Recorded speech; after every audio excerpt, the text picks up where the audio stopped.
পরিকল্পনা ফাঁস করে দিয়েছে, তারা নাকি ভেস্তে দিয়েছে সেই পরিকল্পনা, যে 13 তারিখ আওয়ামী লীগের পরিকল্পনা ছিল যে যমুনা এবং তার। আপনাদের স্বাগত জানাই আমি আমার কথা শুনবার জন্য। রাজনীতির মাঠ উত্তপ্ত হয়ে উঠতে শুরু করেছে, সমঝোতার পরিবর্তে সংঘাত। তো পুলিশ কি বিরাট পরিকল্পনা ফাঁস করে দিয়েছে, তারা নাকি ভেস্তে দিয়েছে সেই পরিকল্পনা, যে 13 তারিখ আওয়ামী লীগের পরিকল্পনা ছিল যে যমুনা এবং তার আশপাশে 1 লক্ষ বেলুন ওড়ানো, যেসব বেলুনের গায়ে দলের লোগো, শেখ হাসিনার ছবি এসব থাকার কথা আছে। তো এই বেলুন ওড়ানোর কর্মসূচি, সেটা এই 25 জনকে গ্রেফতার করেই ভেস্তে দেওয়াই গেল, সেটাই বা বলা যায় কি করে? সরকারের আসলে আতঙ্কের জায়গা সেখানেই। সরকার বুঝতেই পারছে না যে কি বিরাট পরিকল্পনা আওয়ামী লীগ করেছে। 13ই নভেম্বর আওয়ামী লীগের কর্মসূচিকে ঘিরে ঠিক কি ঘটনা ঘটতে যাচ্ছে, কিংবা আওয়ামী লীগ যে বলছে 10ই নভেম্বর থেকেই তারা সারা দেশে তাদের কর্মসূচি শুরু করবে, ঠিক কি ঘটিয়ে ফেলবে তারা, এই নিয়ে সরকারের ভেতরে আতঙ্ক যে চরমে উঠেছে তা সরকারের বিভিন্ন শীর্ষ ব্যক্তিদের প্রতিক্রিয়া থেকে স্পষ্ট হয়ে উঠছে।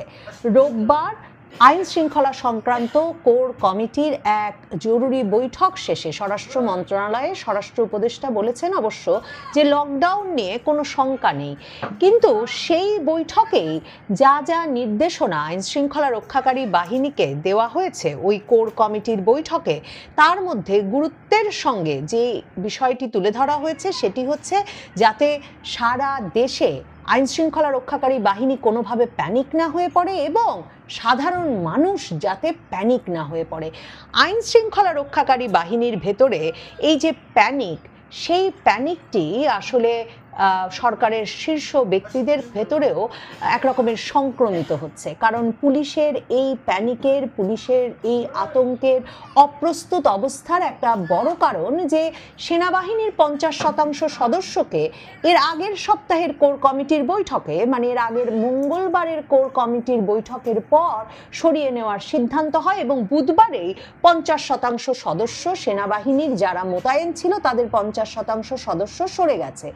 এখন পুলিশ বলছে তারা কি করে আওয়ামী লীগের এত একটা বড় কর্মসূচির সময়ে, এবং যে সময়ে জামায়াতে ইসলামী সহ ইসলামিক দলগুলো বলছে তারাও নাকি রাজপথে নেমে আসবে, এবং বিএনপির এমপি প্রার্থীরা এবং এমপি প্রত্যাশীরা, মানে প্রার্থিতা প্রত্যাশী ব্যক্তিরা সারা ঢাকা শহর জুড়ে মিছিলের পর মিছিল করছেন, এমন সময়ে পুলিশের ওপরেই সব দায়িত্ব দিয়ে ফেলে 50% সেনা সদস্য কেন সরিয়ে নেওয়া হলো, এই সিদ্ধান্ত ঠিক সিদ্ধান্ত হলো কিনা আতঙ্কিত পুলিশ বাহিনী সে কথা স্বরাষ্ট্র উপদেষ্টাকে এই আইন শৃঙ্খলা সংক্রান্ত কোর কমিটির বৈঠকে বলার পর স্বরাষ্ট্র উপদেষ্টা বলেছেন প্যানিক হওয়ার কিছু নাই, সেনাবাহিনী যেমন মোতায়েন ছিল তেমনই মোতায়েন থাকবে। তা তো নিশ্চয়ই, সেনাবাহিনী তো গত বুধবার থেকেই 50% কম সংখ্যায় মোতায়েন আছে, কাজেই ঠিক তেমনি মোতায়েন থাকবে এ কথাটুকু বলে স্বরাষ্ট্র উপদেষ্টা বলেছেন এই নিয়ে আতঙ্কের কিছু নাই। স্বরাষ্ট্র উপদেষ্টা একটা কথার ফাঁকি ঝুঁকি দিতে চেয়েছেন বটে যে সেনা তো মোতায়েন আছেই, এই নিয়ে আতঙ্কের কিছু নাই, কিন্তু সেনাবাহিনীর 50% যে সরে গেছে এ বিষয়ে পুলিশ বাহিনীর কোনো সন্দেহ নাই, কারণ সেই আইন শৃঙ্খলা সংক্রান্ত কোর কমিটির বৈঠকের পর এই চিঠি যে সেনা সদর দফতরে গিয়েছিল, বুধবার যখন সেনা সদর দফতর থেকে একটা সংবাদ সম্মেলন করা হয় তখন কিন্তু সে কথা জিজ্ঞেস করা হয়েছিল সেনা কর্মকর্তাকে, এবং সেনা কর্মকর্তা ব্রিগেডিয়ার জেনারেল দেওয়ান মোহাম্মদ মঞ্জুর হোসেন স্পষ্টতই বলেছিলেন যে তাদের কাছে এই সেনাবাহিনীর অর্ধেক সদস্যকে সাময়িকভাবে প্রত্যাহারের বিষয়ে চিঠি চলে এসেছে, এবং তিনি বলে দিয়েছিলেন যে প্রত্যাহারের বিষয়ে আমরা চিঠি পেয়েছি এবং সে অনুযায়ী আমরা আইন শৃঙ্খলা পরিস্থিতি বিবেচনায় রেখে প্রয়োজনীয় ব্যবস্থা নেব। কারণ আমার দেশ পত্রিকা তখন সেই খবর দিয়ে স্পষ্টতই বলেছিল যে মাঠ থেকে কেন 50% সদস্য সরিয়ে নেওয়া হচ্ছে, এবং তারা জানিয়েছিল যে সেনা সদর দফতর থেকেই কিন্তু এই অনুরোধ করা হয়েছে। আমি তো আপনাদের বলেছি যে জেনারেল ওয়াকারুজ্জামানের বারবার অনুরোধ, ইউনূস সরকারের ডক্টর ইউনূস সহ প্রধান উপদেষ্টা সহ স্বরাষ্ট্র উপদেষ্টা সরকারের বারবার অনুরোধ সত্ত্বেও সেনাবাহিনীর শীর্ষ জেনারেলরা কিছুতেই এই অনির্দিষ্ট সময়ের জন্যে এত সেনাবাহিনীকে বাইরে রেখে দিতে, ব্যারাকের বাইরে রেখে দিতে আর রাজি হচ্ছিলেন না, বিশেষ করে আন্তর্জাতিক অপরাধ ট্রাইব্যুনালের মামলা বিচারাচার শুরু হওয়ার পরে। এবং সেই অভিমান, হতাশা, ক্ষোভ এসব থেকেই সেনাবাহিনীর অর্ধেক সদস্য তারা সরিয়ে নিয়েছেন। আমার দেশ পত্রিকা স্পষ্টভাবে লিখেছে যে সেনাবাহিনীর 50% সদস্যকে মাঠ থেকে সরিয়ে নেওয়ার অনুমতি চেয়ে প্রধান উপদেষ্টার দফতরে চিঠি দিয়েছিল সেনা সদর দফতর 5ই নভেম্বরেরও আগে। কাজেই এখন যে স্বরাষ্ট্র উপদেষ্টা বলছেন কই সেনাবাহিনীর 50% তো কমে নাই, সেনাবাহিনী সম্পূর্ণতই মোতায়েন আছে। হ্যাঁ, 50% কমার পর যে 50% আছে সেটা মোতায়েন আছে, এবং সেই মোতায়েনের কথা বলে তিনি পুলিশ সদস্য সহ আইন শৃঙ্খলা রক্ষাকারী বাকি বাহিনীগুলোকে একরকমের আতঙ্ক। আপনাদের স্বাগত জানাই আমি আমার কথা শুনবার জন্য। রাজনীতির মাঠ উত্তপ্ত হয়ে উঠতে শুরু করেছে। সমঝোতার পরিবর্তে সংঘাত প্রায় অনিবার্য হয়ে উঠতে শুরু করেছে, যদিও সেটা আমরা কেউই চাই না। দেশের জন্য, দেশের মানুষের জন্য, গণতন্ত্রের জন্য সেটা কোনো অবস্থাতেই কল্যাণকর নয়। আমরা যেটা লক্ষ্য করছি যে বিএনপি, জামাত এবং এনসিপি একটা পরস্পর বিরোধী অবস্থানে হয়েছে। যদিও এনসিপি একদিকে বিএনপির সঙ্গে এক ধরনের সমঝোতা প্রক্রিয়ার মধ্যে আছে, জামাতের সঙ্গে তাদের এক ধরনের যোগাযোগ আছে, মাঝে মধ্যে তারা একা নির্বাচন করবে সেটাও বলছে, কিন্তু যেটা পরিষ্কার তারা করতে পারছে না সেটা হচ্ছে তাদের রাজনীতিটা কি। ইতিমধ্যে আমরা লক্ষ্য করেছি যে জামাতের পক্ষ থেকে বিএনপির সঙ্গে আলোচনার এক ধরনের উদ্যোগ নেওয়া হয়েছে, বিএনপি সেটাকে নাকচ করে দিয়েছে। জামাত অন্যদিকে বলেছে যদি বিএনপি আলোচনার উদ্যোগ নেয় তাতে তাদের কোনো আপত্তি নেই। বিএনপির দিক থেকে বিএনপির অবস্থান অত্যন্ত পরিষ্কার। তারা যেটা বলবার চেষ্টা করেছে যে ঐকমত্য কমিশনের যেটুকু তাদের প্রস্তাব, যে সমঝোতা, যে ঐকমত্য তারা প্রতিষ্ঠা করেছিলেন, ঐকমত্য কমিশন শেষ পর্যন্ত তাদের সুপারিশের মধ্যে বা তাদের রিপোর্টে সেখান থেকে অনেকখানি সরে গেছে, এবং এর মধ্যে দিয়ে তারা এটাও বলছেন যে ঐকমত্য কমিশন এবং সরকার তাদের সঙ্গে প্রতারণা বা বিশ্বাসঘাতকতা করেছে। সো তাদের কথা যে কাগজে তারা স্বাক্ষর করেছেন সেটার মধ্যেই তারা থাকবেন, তার বাইরে তাদের যাবার কোনো সুযোগ নেই। জামায়াত এখন পর্যন্ত একটা পরিষ্কার অবস্থা নিয়ে আছে, তাদের মতো করে তারা আলোচনার একেবারে শেষ পর্যায়ে এসে পিয়ার কেন্দ্রিক আলোচনা, পিয়ার ইস্যুটিকে সামনে নিয়ে এসছে আরও কিছু ইসলামিক রাজনৈতিক দল সহ। ইসলামী আন্দোলনও সেই একই পথে।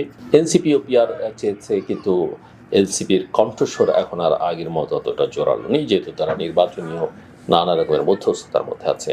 তবে এনসিপি একটা বিষয় এখন পর্যন্ত একটা কঠোর অবস্থান বজায় রেখে চলেছে, সেটা হচ্ছে যে জুলাই সনদের বাস্তবায়ন আদেশটা তারা দেখতে চায়, এবং সেই আদেশ স্বাক্ষর করতে হবে প্রধান উপদেষ্টাকে।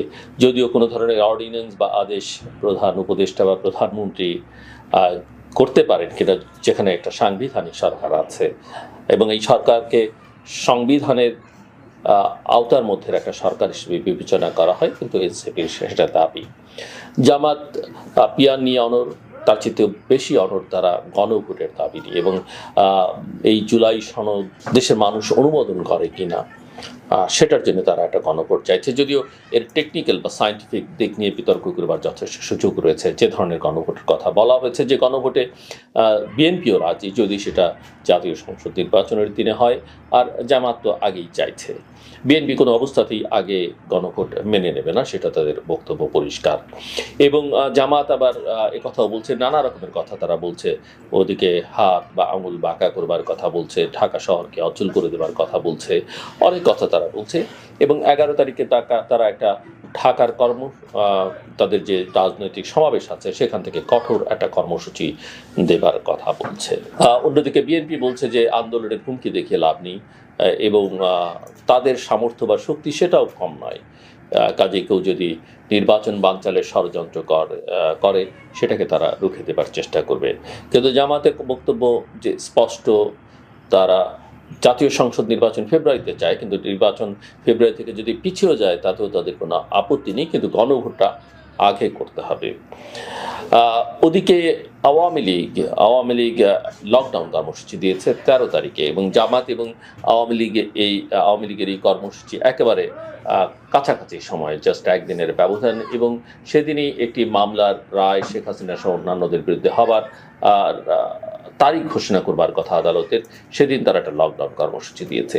সো জামাতের এই যে উত্তাপ বা ঢাকাকে অচল করে দেবার যেই বক্তব্য, তার সঙ্গে আওয়ামী লীগের লকডাউন, যদিও দুটো ভিন্ন দিনে, মাঝখানে 12 তারিখ আছে, কে কোন ঘটনা ঢাকায় ঘটাবে বা দেশের ভেতরে কোন অকারেন্স ঘটবে, কোন দুর্ঘটনায় ঘটবে এবং কার দায়িত্ব কে নেবে, কোনটার দায়িত্ব কে নেবে, কোনটার দায় কে কার উপরে চাপাবে, একটা নিজেরা করে অন্যের উপরে দায় চাপানো, এগুলি নিয়ে জনমনে আশঙ্কা যথেষ্ট পরিমাণে তৈরি হচ্ছে। এই সংঘাত বা এই বিতর্ক আসলে যেটা যে জায়গায় বাংলাদেশকে নিয়ে যাচ্ছে, সেটা মোটামুটিভাবে স্পষ্ট যে নির্বাচনটাকে, ফেব্রুয়ারির নির্বাচনটাকে আসলে এক চরম অনিশ্চয়তার দিকে ঠেলে দেওয়া হচ্ছে। যে কথা আমি বহুদিন ধরেই বলছিলাম যে আমি আসলে নির্বাচন দেখি না, আমি আজও বলতে চাই আমি নির্বাচন দেখি না। হ্যাঁ, আপনি জোড়াতালি দিয়ে একটা কিছু করবার চেষ্টা করতে পারেন, কিন্তু সেটা হিতে বিপরীত হবে এবং বুমেরাং হয়ে দাঁড়াতে পারে। এবং সবচেয়ে বড় কথা যে এবারকার নির্বাচনকে সামনে রেখে যে ঘটনাগুলো ঘটতে যাচ্ছে, সেটা অত্যন্ত সংঘাতময়, উত্তেজনাপূর্ণ এবং সহিংস ঘটনা বলি। ইতিমধ্যেই বিচ্ছিন্ন কিছু কিছু ঘটনা সারা দেশে ঘটেছে, কিন্তু এগুলোকে বিচ্ছিন্ন করে দেখবার সুযোগ নেই।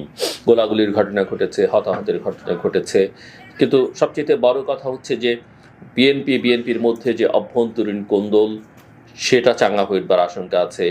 আওয়ামী লীগকে তাদের নিজেদের অস্তিত্ব রক্ষার স্বার্থে সক্রিয় হইবার একটা আশঙ্কা রয়েছে। একই সঙ্গে জামাত তার যে 54 বছরের মধ্যে সবচাইতে অনুকূল সময় জামাত পার করছে, সেখানে তার যে শক্তিমত্তা, একক শক্তিমত্তা, সেটা প্রদর্শনের একটা সময় হচ্ছে। সো এই ত্রিশক্তি এবং তার মাঝখানে মাঝে মাঝে উত্তাপ ছড়াবার জন্য এনসিপি তো আছেই, যাদের প্রতি সবারই এক ধরনের ভালোবাসা এবং অনেক ক্ষেত্রে এক ধরনের ঘৃণা ইতিমধ্যেই তারা তাদের আচার আচরণ দিয়ে যেটা তৈরি করেছেন মানুষের মধ্যে, দুটোই আছে। একটা মিশ্র লাভ অ্যান্ড হেট রিলেশনশিপ এনসিপির প্রতি অনেকেরই আছে।